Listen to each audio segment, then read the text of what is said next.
Kicking off another brand new hour here of the Steve Gruber Show. Glad you're along for the conversation.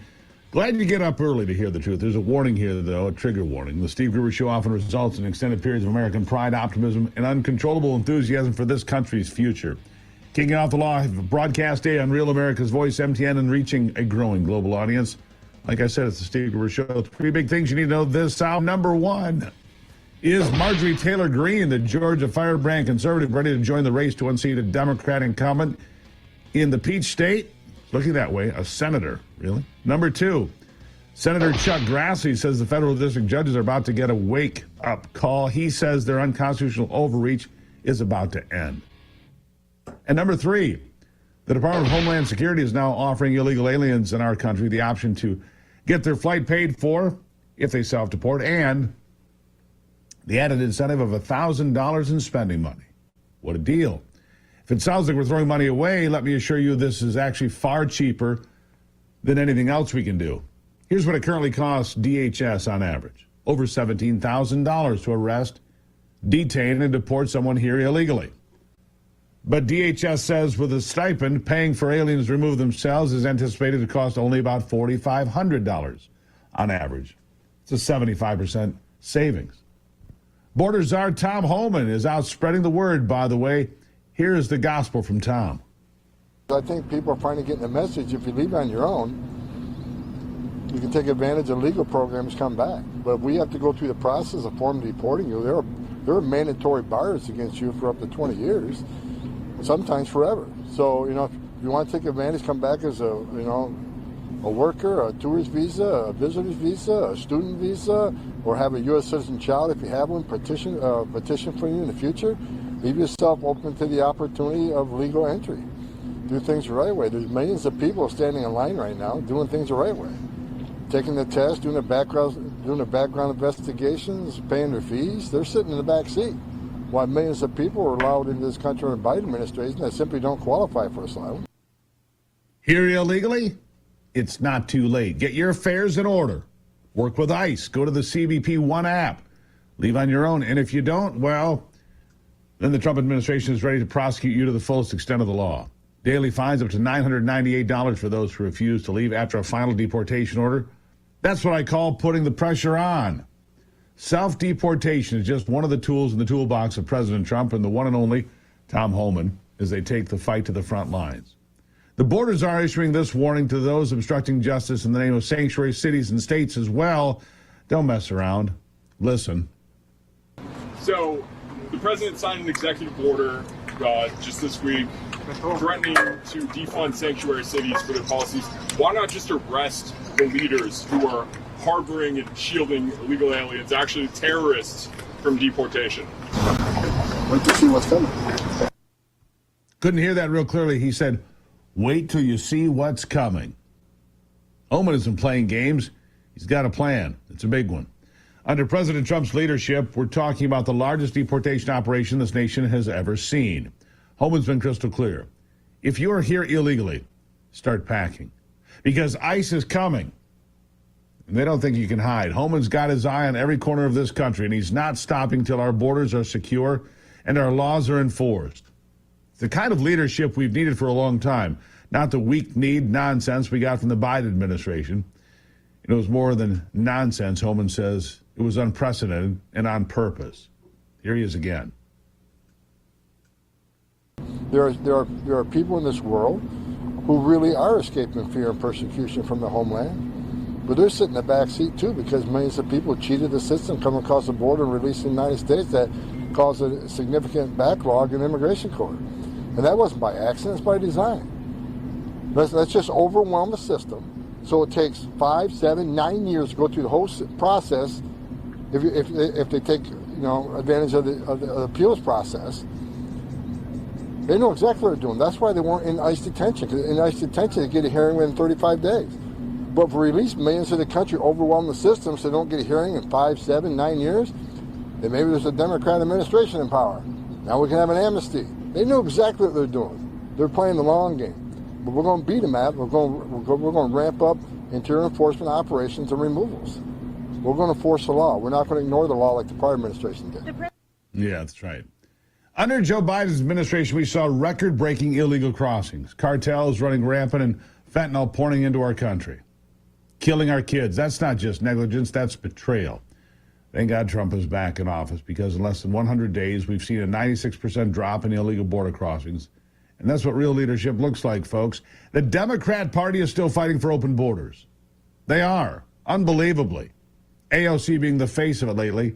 Here she is at a town hall in Queens just this weekend. Listen. When we first did one of these seminars, Tom Homan, then acting director of ICE, said that he was going to threaten to refer me to the DOJ because I'm using my free speech rights in order to advise people of their constitutionally guaranteed protections, and he may want to do it again today. And to that I say, come for me.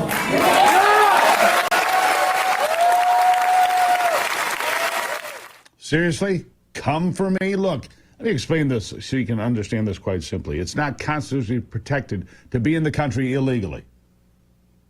The Constitution was written to protect the people from the government, not to protect illegals that are here illegally. That's not what it's for. She thinks she's untouchable, hiding behind free speech to teach illegal aliens how to evade ICE and break federal laws on immigration. Let me break it down for you, Alexandria. You're not just advising people on their rights, you're aiding and abetting criminals. It's not free speech, it's obstruction of justice, and it's a felony. You can clutch your pearls and play the victim all you want, but Tom Homan isn't messing around. He's already exploring a case against you with the DOJ, and I say good. It's about time someone held these people accountable for undermining our laws while they're sitting in Congress and they're supposed to be upholding them. The nerve of this woman, acting like she's some kind of martyr for telling illegals how to dodge deportation. Newsflash, AOC, the Constitution you think you're hiding behind doesn't give you a free pass to break federal law. And she's not the only one. Dead set on protecting illegal aliens. Let's talk about Wisconsin's Governor Tony Evers for a moment. And this outrageous memo. It instructs state workers to consult legal counsel before cooperating with ICE. And if they can't get their attorney on the phone, tell ICE to go away and come back another day. This is how the governor of Wisconsin operates. He's telling state employees in Wisconsin to obstruct federal law enforcement. This memo goes on to tell workers not to answer any questions, give the ICE agents access to any kind of paperwork, or give them any consent to enter a non-public area. I'd like to point out that it was a Wisconsin judge, Hannah Dugan, who recently helped an illegal alien evade authorities in her courtroom by showing the illegal the back exit. Remember what happened to her? Yeah, she was arrested. And then she was taken off the bench by the very liberal Wisconsin Supreme Court. You can do what you want, Governor. But your own Supreme Court has already set the bar. And you're dangerously close to upsetting everything. We'll have more when we come back. Nice to see you today. By the way, follow me on Twitter. You need to do that right now. And on Instagram, Truth Social. Follow me in all these great places. Hit the like button, would you please? It's the Steve Gruber Show on a Tuesday.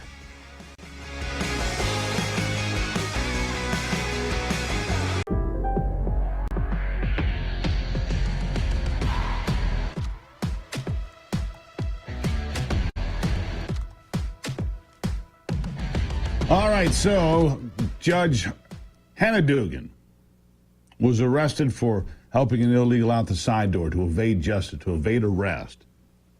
And she was arrested, and then she was taken off the bench till further notice if she ever comes back. That happened by the Wisconsin Supreme Court, which we know is very liberal. And Tom Homan has warned that if you cross the line into knowingly harboring or concealing an illegal alien, that's a felony. Simply a felony. You'll be treated like the criminal that you are. And Governor Evers, here's what he said. Now, I'm used to Republicans and the right wing lying about me. It comes with the job. But this time, these lies came at a cost. I haven't broken the law, I haven't committed a crime, and I've never encouraged or directed anyone to break any laws or commit any crimes. But when President Trump's hand-picked appointee, Tom Homan, was asked about me in this guidance after he apparently threatened to arrest elected officials across the country, he said, "Wait till you see what's coming. Wait till you see what's coming." Overnight, Republican lawmakers piled on, encouraging the Trump administration to arrest me. Showing threats like this should be of concern to every Wisconsinite and every American who cares about this country and the values held here. No, Governor, what's chilling is your refusal to uphold the law while you shield illegals at the expense of Wisconsin citizens, which, by the way, are still American citizens. Homan's right to put the pressure on, and I hope he follows through, because we can't let sanctuary city nonsense undermine our national security or the rule of law. Even some sane Democrats acknowledge that Trump has handled the border crisis quite masterfully. Here's New York's Tom Suozzi. Listen. As far as common ground, I want to give him credit that the border is much more calm than it's been in the past. I'm not happy with some of the ways he's done it, but it's much calmer than it was before. Yeah, they don't like how he's done it. They never do. They never like how Donald Trump does anything because it takes a strong leader who puts America first to get anything done, and it ruffles feathers. I don't care. Somehow that's become offensive to Democrats, but it seems that a select few Democrat politicians realize that most of their constituents want secure borders. They want common sense. 2024 was a wake-up call for many. They thought they could campaign on just making Trump out to be the next Hitler, but that wasn't working, and now they've got to face the music. And I like the way this Democrat strategist puts it. Listen in. The problem for Democrats right now is not a message problem. It's not a messenger problem. It's a product problem. The public, by overwhelming margins, does not want to see the welfare state expanded. That's a position the Democrats are associated with. And they don't like the extremism on cultural issues, whether you talk about open borders or race favoritism or pediatric gender transitions or soft on crime or agents of terrorists on college campuses. They don't like what the Democrats are selling, but the Democrats have become captive of the activist space, which is mostly white, mostly donors who have extreme positions, and they're mostly out of touch with where the majority of voters are. So the Democrats have got to change their product. It's not a question of younger voters. It's not a question of message. It's a question of moving to the common sense center. Yeah. Lucky for us, we don't need their product because for now we have Donald Trump, and he's started a movement that will outlast these next 4 years. This is a battle for the soul of our nation, folks. Donald Trump and Tom Homan are fighting to protect our borders, our communities, frankly, our way of life, while the left, led by the likes of AOC and Tony Evers, would rather roll out the red carpet for lawlessness and illegals. And I say enough's enough. Let's stand with Donald Trump. Let's stand with Tom Homan. Let's take our country back. Deportation, prosecution, and a secure border. That's the future I'm fighting for. I know you are too. We simply must. We can't give in to any of this. Meanwhile, Senator Chuck Grassley, warning these federal district judges of judicial overreach. That's right, all these federal district judges, 600 in all, are overreaching. Nationwide injunctions. You've heard all of this. And Chuck Grassley points out quite aptly that Donald Trump doesn't need permission from these judges to govern. He doesn't need permission from these judges to govern. That's right. And yet here we are. Chuck Grassley pointing out universal injunctions are an unconstitutional abuse of judicial power. He's right about that. Just this past week, a D.C. district judge issued a universal injunction blocking the president's executive order requiring voter ID or proof of citizenship prior to voting in national elections. That ruling ignores the idea that judges are not policymakers. Allowing them to assume this role is very dangerous, said Grassley. I happen to believe that he's right. But he's putting forth, here's a piece of legislation he's putting forth, the Judicial Relief Clarification Act, putting an end to these universal injunctions. The Judicial Relief Clarification Act will keep you informed on what happens with that. If you're looking to take control of your health at the Wellness Company, they offer doctor-formulated supplements and personalized care to boost your wellness. Whether it's immune support, heart health, or just feeling your best every day, they've got you covered. Become a member. Then enjoy exclusive access to expert consultations, premium products, health content. Are you ready to start? Visit twc.health/Gruber now. Use the promo code Gruber. You'll save 10%. The Wellness Company, your health, your way. Go to twc.health/Gruber today and order. twc.health/Gruber in order today. By the way, programming note, tomorrow, 9 p.m. on X, we'll have a Spaces event. You jump on X, Twitter if you still call it that. Jump on X. I'll have Dr. Peter McCullough with me, 9 o'clock, Wednesday night. That's tomorrow. We'll be discussing all of this. We'll be discussing what's going on with Health and Human Services, how he thinks Bobby Kennedy is doing. We're talking about ivermectin and parasite cleanses. All of the fear-mongering when it came to the bird flu, which amounted to not a hill of beans, again, just like Dr. McCullough said it would not. Dr. Peter McCullough with me tomorrow, 9 o'clock. Write that down. I'll be right back. And don't forget to follow me on X today. I'm looking for your support. We need 25 new followers. I'll be right back.